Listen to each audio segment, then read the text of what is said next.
Hi friend, मैं मुकेश मर्जेटली। मेरा अपना YouTube video channel math express में आपका स्वागत है। मैं आज एक ऐसा वीडियो लेकर आया हूँ जिससे आपके एग्ज़ाम में काफ़ी उपयोग होंगे। हर एग्ज़ाम में एक दो प्रश्न आने वाले क्वेश्चन को मैं कराने वाला हूँ ताकि आप इसको बना सके और नंबर पा सके। चलिए, उस चैप्टर का नाम है फिजिक्स का गति चैप्टर यानी मोशन, और मैं उस मोशन का फुल सोल्यूशन पूरा न्यूमेरिकल में मैं बताने वाला हूँ। वीडियो को लास्ट तक देखते रहिएगा, ठीक है? कहीं जाइएगा मत, और अगर अच्छा लगे तो सब्सक्राइब और लाइक ज़रूर कीजिएगा। चलिए मैं शुरू करता हूँ पहला क्वेश्चन के साथ, ठीक है?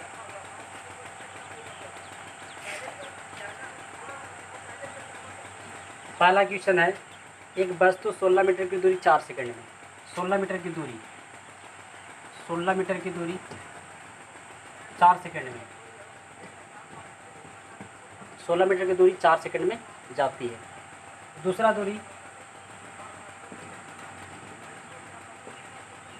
दूरी 16 मीटर ही उसको पार करने में 2 सेकंड का समय लेता है।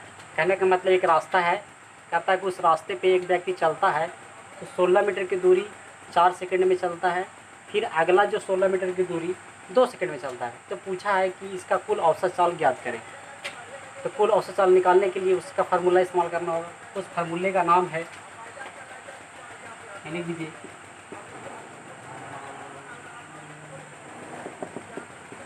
औसत चाल बराबर फार्मूला होता है कुल दूरी बटा कुल समय।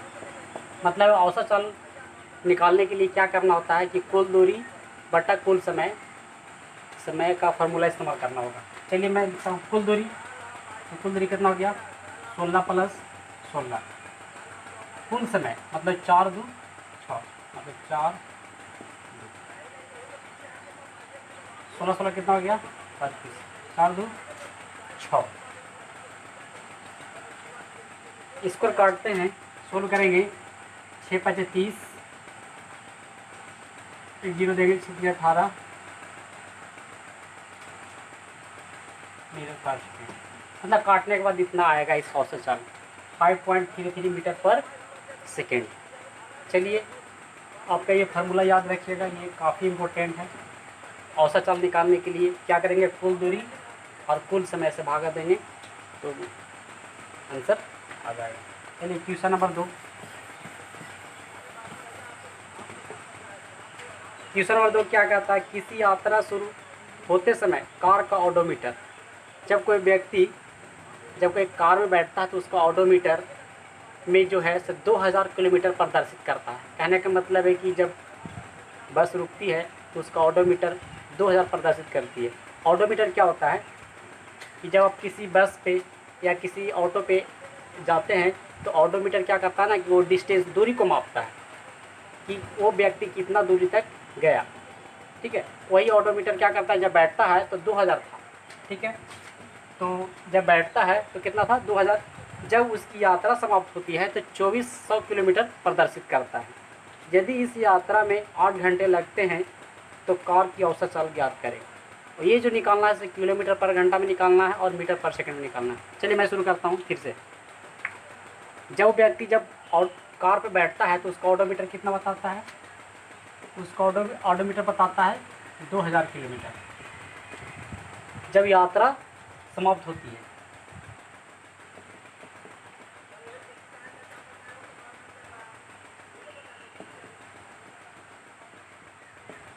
जब अंतिम में जब यात्रा समाप्त होती है तो ऑडोमीटर कितना बताता है? 2400 किलोमीटर।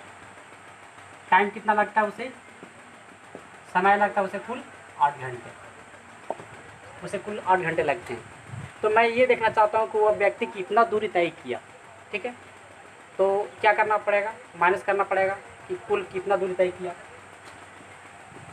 कुल दूरी क्या करेंगे? 2400 किलोमीटर से 2000 किलोमीटर क्या करें? माइनस करेंगे तो लगभग ये, कहने का मतलब कि वो व्यक्ति जब ऑटो में बैठा था तो 400 किलोमीटर की दूरी तय किया। और टाइम कितना था? 8 घंटा। अब बोला है कि इसकी औसत चाल क्या है, तो अभी जस्ट फॉर्मूला बताया है। औसत चाल बराबर क्या होता है, कुल दूरी बटा कुल समय। इसको काटिए 400 बटा 8, 8×5 = 50। मतलब वो जो व्यक्ति है 50 किलोमीटर पर आवर के हिसाब से दूरी तय किया। चलिए वीडियो आपको समझ में, ये क्वेश्चन आपको समझ में आया होगा। चलिए अगला क्वेश्चन शुरू कर। थर्ड क्या बोलता है कि उषा नाम की एक लड़की जो है से कहता है कि 90 मीटर लंबे तरनताल, मतलब स्विमिंग पूल, एक स्विमिंग पूल है वो 90 मीटर का है। ठीक है, उषा नाम की लड़की इस जगह से इस पॉइंट तक आने में उसको 90 मीटर की दूरी तय करना पड़ता है। कहता है कि तैरती हुई एक सिरे से दूसरे सिरे तक सररेखीय पथ पर जाती है तथा वापस आ जाती है। अब कहता है कि उषा नाम की लड़की यहाँ से यहाँ तक जाती है और पुनः वापस आ जाती है और वापस आ जाती है। इस दौरान उसे 180 किलोमीटर दूरी तय करना होता है और इस दूरी को तय करने में उसको लगता है 1 मिनट। ठीक है, तो जाने में 90 मीटर और आने में 90 मीटर, तो कुल दूरी कितना हो गया, गया और वापस आया, कुल दूरी जो हो गया कितना हो गया, 90 + 90 = 180 किलोमीटर। मतलब 90 किलोमीटर जाने में 90 किलोमीटर आने में उसको टाइम लगता है 1 मिनट। मतलब समय कितना हो गया इसका, समय हो गया 60 सेकेंड। अब कहता है कि इसकी औसत चाल क्या है, तो लगा दीजिए फार्मूला। औसत चाल बराबर कुल दूरी बटा कुल समय। कितना चला था दूरी, 180 किलोमीटर, कितना 60 सेकेंड में, 3 वाला काट दीजिए, 3 मीटर पर सेकेंड। इसकी औसत चाल क्या रही, 3 मीटर पर सेकेंड, मतलब 1 सेकेंड में 3 मीटर ये दूरी तय किया। चलिए क्वेश्चन नंबर 4 देखते हैं। 4 बोलता है कि कोई कार 30 किलोमीटर की दूरी 40 किलोमीटर पर घंटा की एक समान चाल से तय करती है तथा अब अगले 30 किलोमीटर दूरी 20 किलोमीटर प्रति घंटे के एक समान से चलती है, तो कार की औसत चाल ज्ञात करें। यहाँ पे दिया हुआ है कि 30 किलोमीटर की जो दूरी है वो 40 की रफ्तार से जाती है और अगला जो है 30 किलोमीटर की दूरी वो 20 की रफ्तार से जाती है, तो औसत चाल ज्ञात करें। तो औसत चाल निकालने के लिए क्या चाहिए, कुल दूरी और कुल समय चाहिए, लेकिन यहाँ पे कुल दूरी है लेकिन समय नहीं दिया हुआ है, तो क्या करेंगे, मुझे समय निकालना होगा। लिखेंगे पहला दूरी 30 किलोमीटर था, 40 का कितना था, 30 किलोमीटर की दूरी जो है वो चलती है 40 की चाल से, 40 किलोमीटर पर चलती है। यहाँ से आपको क्या करना, टाइम समय निकालना पड़ेगा। तो समय इक्वल क्या होता है, दूरी बटा चाल। दूरी कितना था 30, चाल कितना हो गया, काट दीजिए ना, यहाँ पर 3/4 किलोमीटर, 3/4 आवर लगा इसको समय। कहता है कि अगला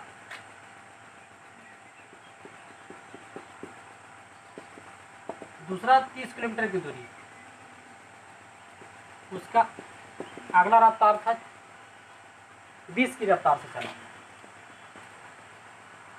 20 किलोमीटर पर आवर। कहता है कि अगला जो दूरी जो है 30 किलोमीटर वो 20 की रफ्तार से चला, तो टाइम कितना लगा, तो समय निकाल दीजिए। तो समय के लिए क्या करेंगे, दूरी को ऊपर रखेंगे, चाल को नीचे इसको काटेंगे, 3/2 आवर, इतना आवर लगा। यहाँ से टाइम निकल गया, ये टाइम निकल गया, यहाँ से ये टाइम निकल गया। अब तो मुझे औसत चाल आसानी से निकाल सकते हैं। क्या करना पड़ेगा, कुल दूरी बटा कुल समय। क्या करना, फार्मूला लगाते हैं फिर से। चलिए मैं यहाँ निकाल देता हूँ, क्या होता है, चलो रोहन, कुल दूरी बटा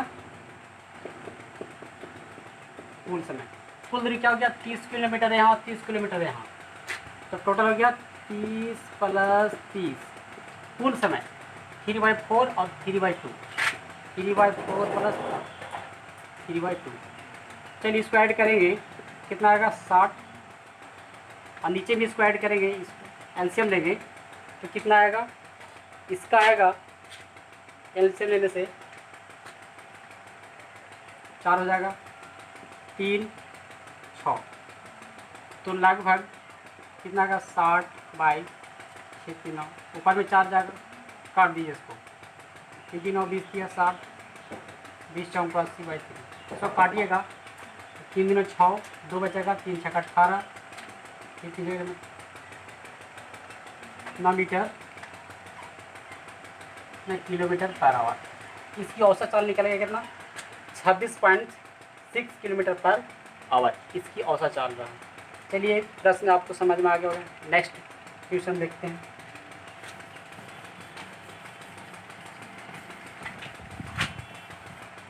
अगला क्वेश्चन है,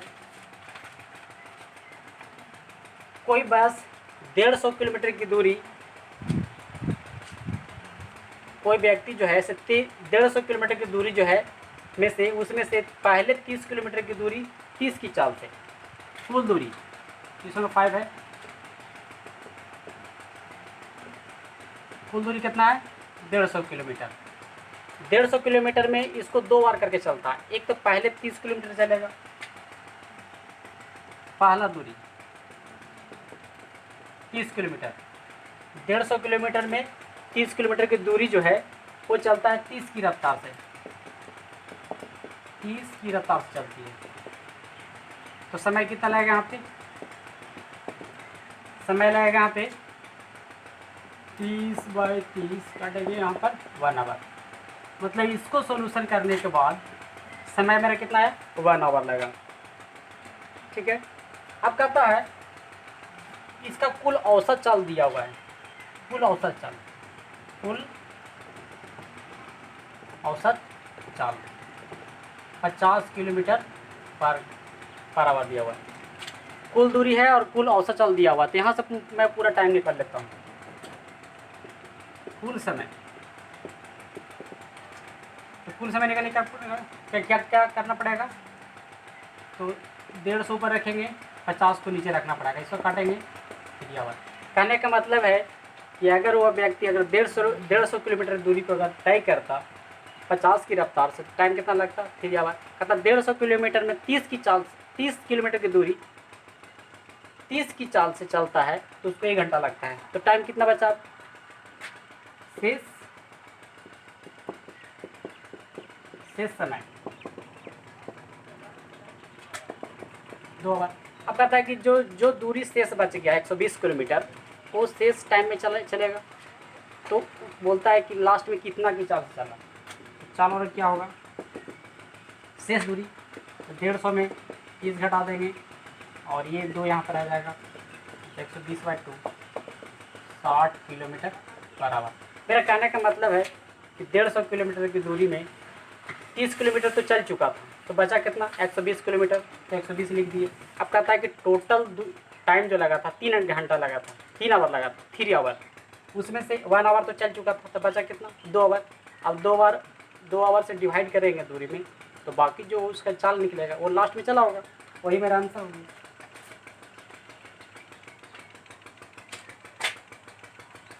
चलिए अगला क्वेश्चन।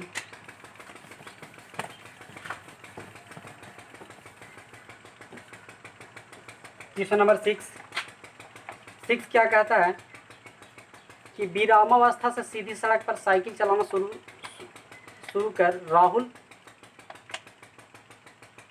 30 किलोमीटर में 30 मिनट में, ओ सॉरी क्या लिखा हुआ है,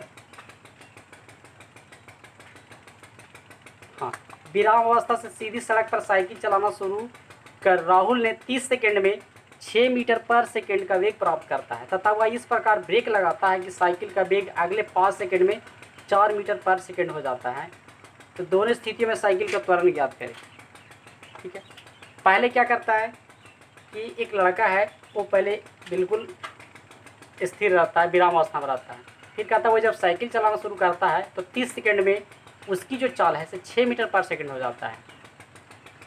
फिर कहता है फिर इस प्रकार ब्रेक लगाता है। ब्रेक लगाने के बाद होता है क्या कि साइकिल का वेग जो है अगले 5 सेकंड में 4 मीटर पर सेकंड हो जाता है। तो दोनों स्थितियों में साइकिल का त्वरण निकालेंगे। यहाँ पे दो तरह से त्वरण निकलेगा, 2 आंसर आएगा। पहला,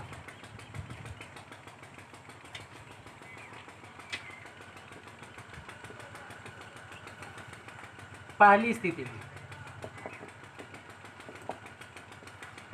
में टाइम कितना लगा, 30 सेकेंड लगा। चाल क्या था, इसको लिख देते हैं 30 सेकेंड। चाल कितना हो गया, v बराबर हो गया 6 मीटर पर सेकेंड और e हो गया 0 मीटर पर सेकेंड। अब देखिए t से टाइम, v क्या है, अंतिम चाल हो गया, u क्या है, शुरू का चाल हो गया। तो शुरू में जब कोई व्यक्ति जब साइकिल चलाना शुरू करता है तो उसका चाल तो वो स्थिर रहता है ना, इसलिए उसका चाल 0 होगा। और शुरू का जो चाल होता है उसको u से बोलते हैं और अंतिम चाल को v से। तो ही कहता है ना कि एक व्यक्ति राहुल था जो पहले विरामावस्था में था, तो उसका चाल तो उस समय शून्य होगा, तो मैं इसको 0 लिख दिया। अब कहता है जब 30 सेकेंड जब चलाता है साइकिल तो उसका चाल कितना हो जाता है, 6 मीटर पर सेकेंड हो जाता है। तो त्वरण ज्ञात करें, ठीक है। तो त्वरण का फार्मूला होता है ए बराबर, ठीक है, ए होता है v minus you by T. ये फार्मूला त्वरण निकालने का है। ए क्या है त्वरण, v क्या है अंतिम वेग, u क्या है शुरू का वेग। यहाँ लिख देते हैं ए बराबर क्या हो गया, त्वरण हो गया, v क्या है अंतिम वेग, u क्या है शुरू का वेग, t क्या है समय। कहने का मतलब कोई व्यक्ति जब विरामावस्था से चलना शुरू करता है तो उसका वेग क्या रहता है, शून्य रहता है, 0 रहता है। और जब टाइम लगता है तो उसका वेग क्या हो जाएगा, बढ़ जाएगा। चलिए निकालता हूँ इसी पे। v कितना है 6 है, u कितना है 0 है, टाइम कितना लगा 30 लगा।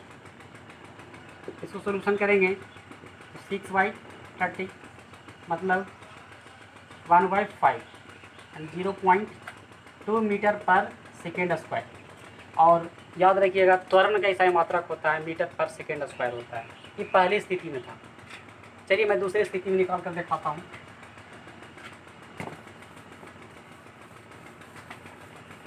दूसरी स्थिति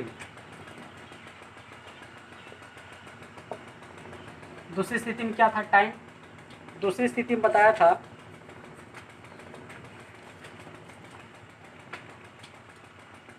कि 5 सेकेंड में घटकर 4 मीटर पर सेकेंड हो जाता है।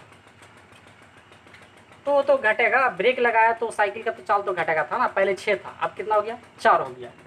तो टाइम कितना 5 सेकेंड में, उसका चाल कितना घटकर हो गया 5 मीटर पर सेकेंड हो गया। नहीं अब घट गया तो शुरू का वेग कितना था, शुरू का वेग